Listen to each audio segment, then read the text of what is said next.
Snow White.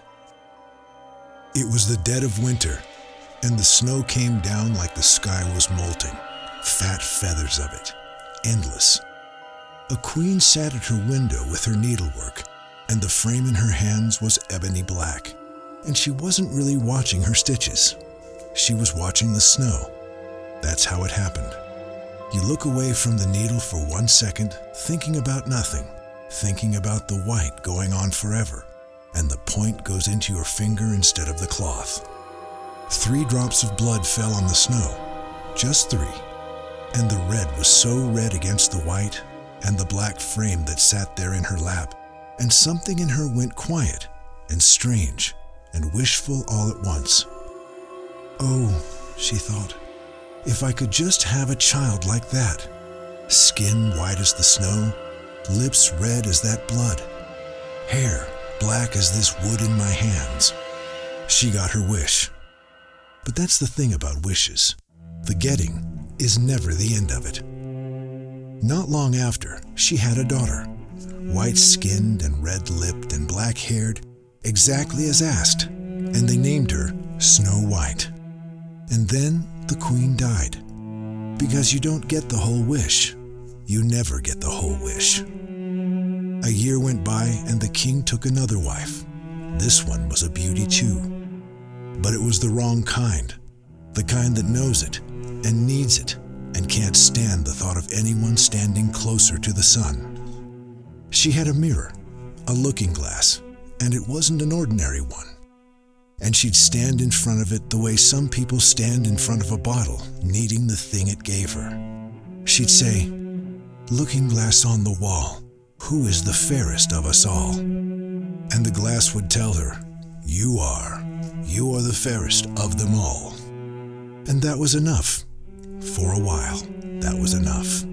It always is, for a while.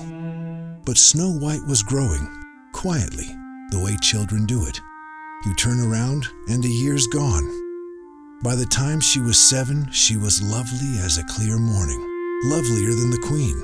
And one day, the queen went to the glass and asked it the same question she always asked, expecting the same warm answer. But instead, the glass said, "Queen, you are full fair, 'tis true, but Snow White fairer is than you." Something went through the queen, cold and green. Envy. It got into her like a splinter works its way toward the heart. And from that hour, she couldn't look at the girl without the splinter twisting. And she hated her, hated a child. And the hate grew higher in her every day, the way weeds come up through the good ground and choke it, until there was no rest in her, no peace, night or day. So at last she called for a huntsman, a practical man, she figured. Men who killed for a living didn't ask a lot of questions. "Take the child into the woods," she told him. "Somewhere far. I don't want to lay eyes on her again. Put her to death, and bring me back her heart, so I know it is done." The huntsman said yes. Of course he said yes. You didn't say no to her and keep your own heart beating. He led the girl out under the trees, and when they were deep in it, away from everything, he drew his knife. But Snow White turned and looked at him, and she was just a child, just a lovely, frightened child. And she started to cry. "Please," she said, "please don't. I'll go away into the forest, and I'll never come home again, I swear it. Only please don't." And the man couldn't do it. He stood there with the knife in his hand, and he just couldn't. "Go on then," he said, rough because being gentle would have broken him. "Run, poor thing." And he told himself the wild animals would finish what he wouldn't. And it came to the same end anyway. And that was the lie that let him lower the blade. It felt like setting down a stone he'd been carrying. A young boar came crashing through the brush just then. He killed it instead. Easy, the kind of killing he understood. And cut out its heart, and carried that back to the queen wrapped and bloody. And she had it cooked and salted, and she ate it, every bite, believing it was the girl, savoring it. That was the kind of woman she was. Now the child was alone in the deep woods, and the terror of it came down on her all at once, afraid of the trees, of the leaves, of every shape in the green dark. She ran. She ran over sharp stones and through thorn that opened her skin, and the animals of that forest watched her go and did her no harm, not one of them. She ran until her legs couldn't carry her another step, and just as the light was going, she came out into a clearing, and there was a little house. She went in to rest, because what else was there? And everything inside was small and tidy and clean as a whistle. A little table set with a white cloth, 7 little plates, 7 little knives and forks, 7 little cups. Against the wall, 7 little beds in a row under clean white quilts. She was starving and parched.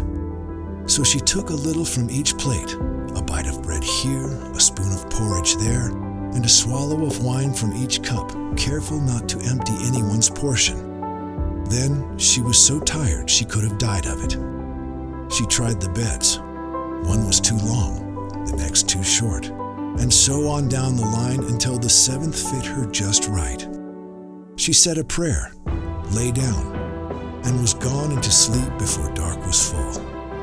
When it got good and dark, the masters of the house came home, 7 dwarves, and their work was down in the mountains, digging in the deep places for the bright metal.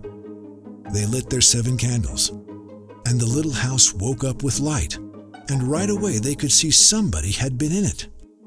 Things weren't where they'd left them. The first one said, "Who's been sitting in my little chair?" The second said, "Who's been eating off my little plate?" The third said, "Who's been at my little loaf?" The fourth said, "Who's been in my porridge?" The fifth said, "Who's been using my little fork?" The sixth said, "Who's been cutting with my little knife?" The seventh said, "And who's been drinking from my little cup?" Then the first one happened to look down and saw the hollow pressed into his bed, and he said, "Hey, who's been lying in my bed?" And the others came running, and it was the same all down the row. Somebody's been on every one of them. But when the 7th looked at his, there she was, little Snow White, fast asleep.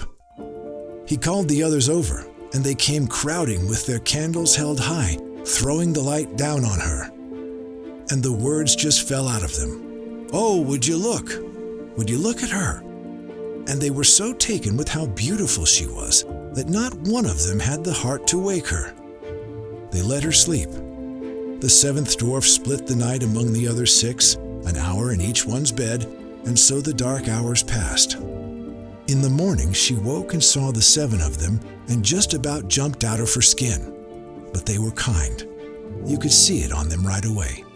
And they asked her name, and she told them. Then they asked how she'd come to be there.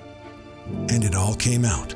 The stepmother who wanted her dead, the huntsman who'd let her live, the long terrible run through the woods until she found their door. So the dwarves talked it over and said, "Tell you what, you keep house for us, cook, wash, make the beds, sew and knit, keep the place clean, and you can stay, and you'll never want for a thing."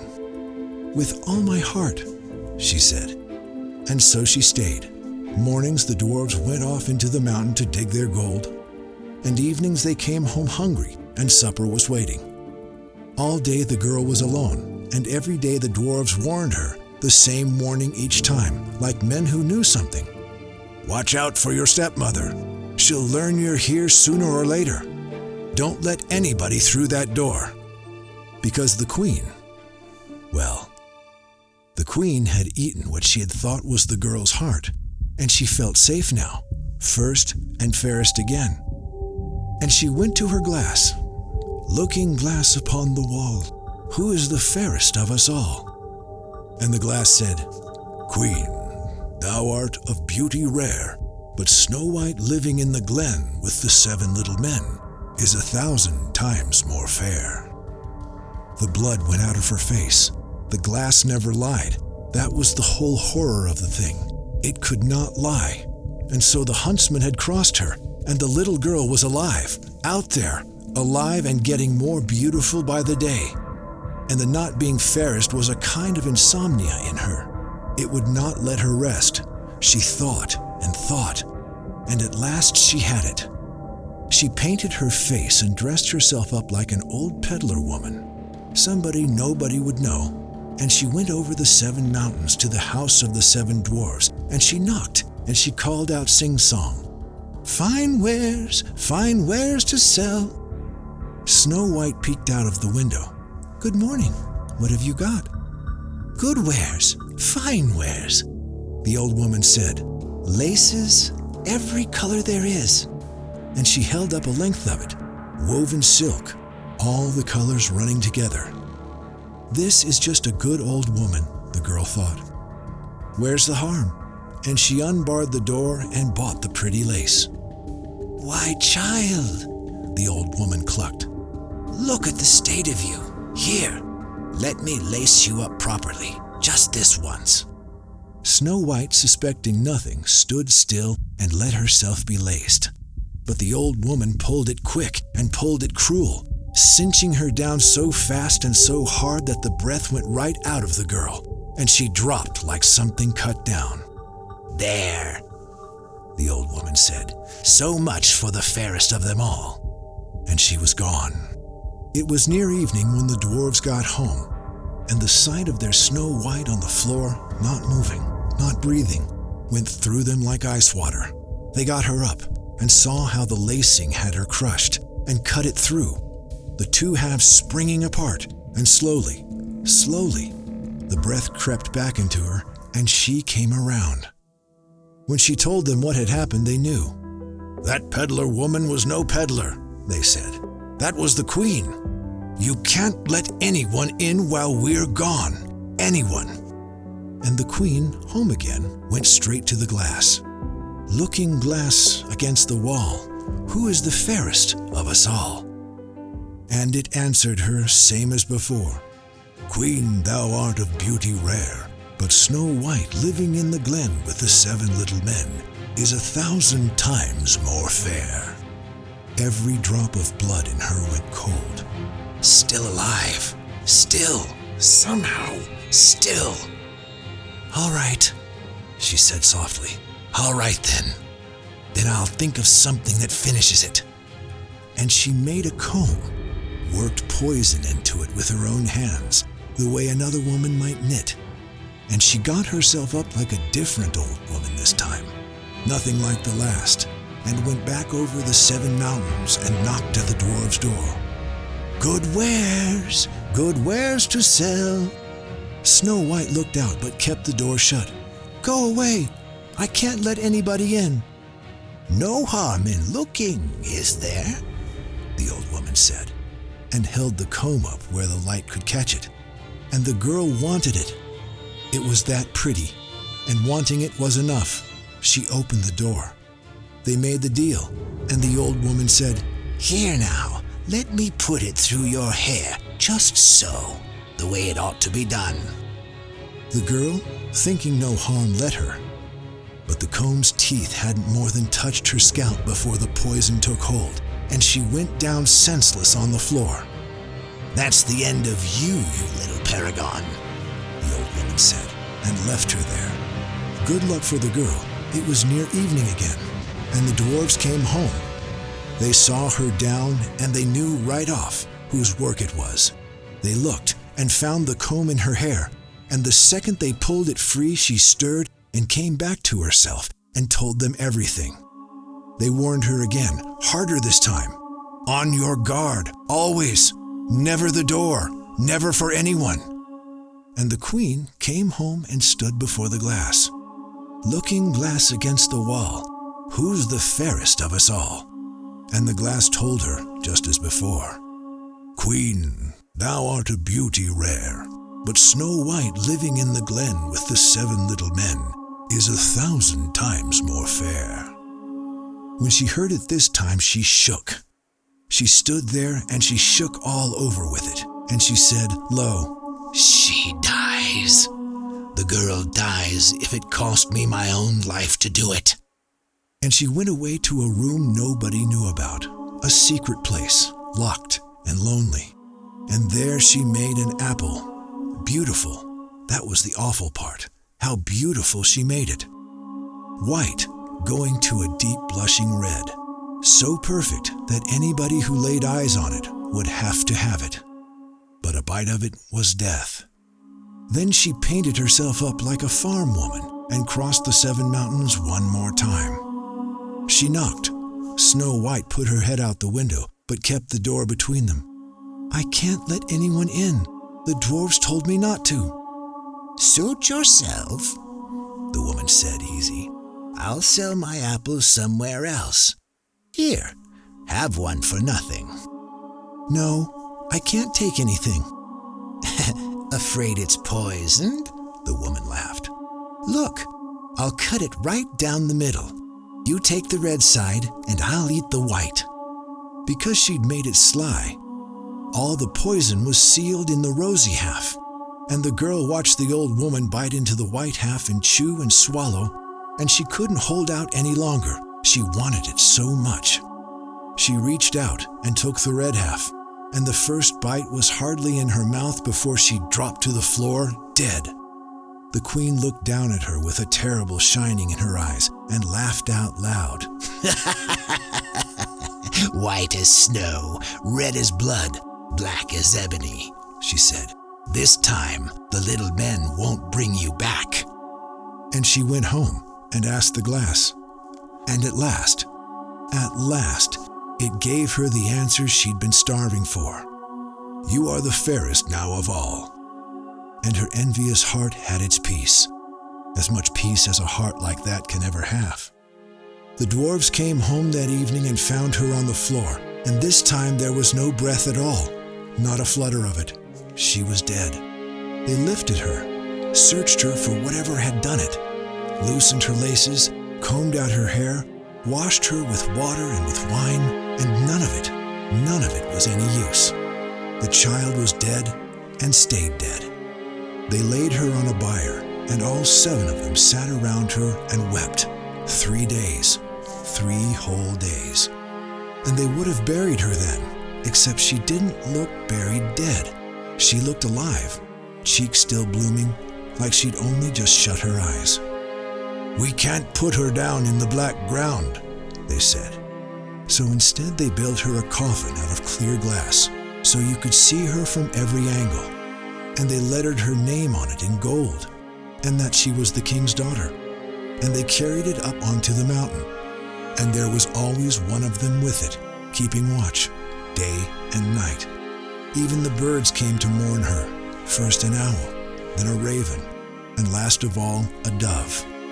And for a long, long time she lay there in the glass and did not change at all. She only looked asleep, still white as snow and red as blood, her hair still black as ebony, like the years couldn't find her. Then one day, a king's son came riding through that wood and stopped at the dwarf's house to pass the night, and saw the coffin up on the mountain with the beautiful girl inside, and read the gold letters. And he said to the dwarves, "Let me have the coffin. Name your price, anything." "Not for all the gold in the world," they told him. "Then give it to me," he said, "because I can't live now without looking at her. I'll keep her like a holy thing. I'll honor you all of my life. Only let me have her." And there was such grief in the way he said it, that the good little dwarves took pity on him and gave him the coffin. The prince had his men hoist it up to carry it home on their shoulders, and going down the mountain, one of them caught his foot on a root and stumbled, and the jolt of it shook the coffin, and the bite of poisoned apple, the piece that had never gone down, came loose in her throat and flew out. Her eyes opened. She pushed up the lid and sat up, alive and well, as if she'd only been napping. "Oh, where am I?" she said. "You're with me," the prince told her, and the joy nearly came out of him in pieces. He told her everything, all of it, and then he said, "I'd take you over anything in this world. Come back with me to my father's castle. Be my wife." And she looked at him, and she was willing. and she went, and their wedding was a great and shining thing. But they'd sent an invitation to Snow White's stepmother too, bidding her to the feast, the wicked thing, not knowing or not caring what she was. And she dressed herself in her finest, and before she left for it, she went one more time to her glass. Looking glass upon the wall, who is the fairest of us all? And the glass said, O Queen, although you are a beauty rare, the young bride is 1,000 times more fair. She cursed, she raged. For a moment she thought she just wouldn't go, but she couldn't help herself. She had to see this bride, had to know. And when she came in and saw her and recognized her, Snow White, alive, a bride, the fear and the fury rooted her to the spot and she couldn't move. But they were ready for her. They'd set a pair of iron shoes in the coals and let them go red hot, glowing, and with tongs they brought them out and set them down in front of her, and she was made to put them on, and she was made to dance in those shoes, on those feet, to dance and go on dancing until she fell down dead on the floor.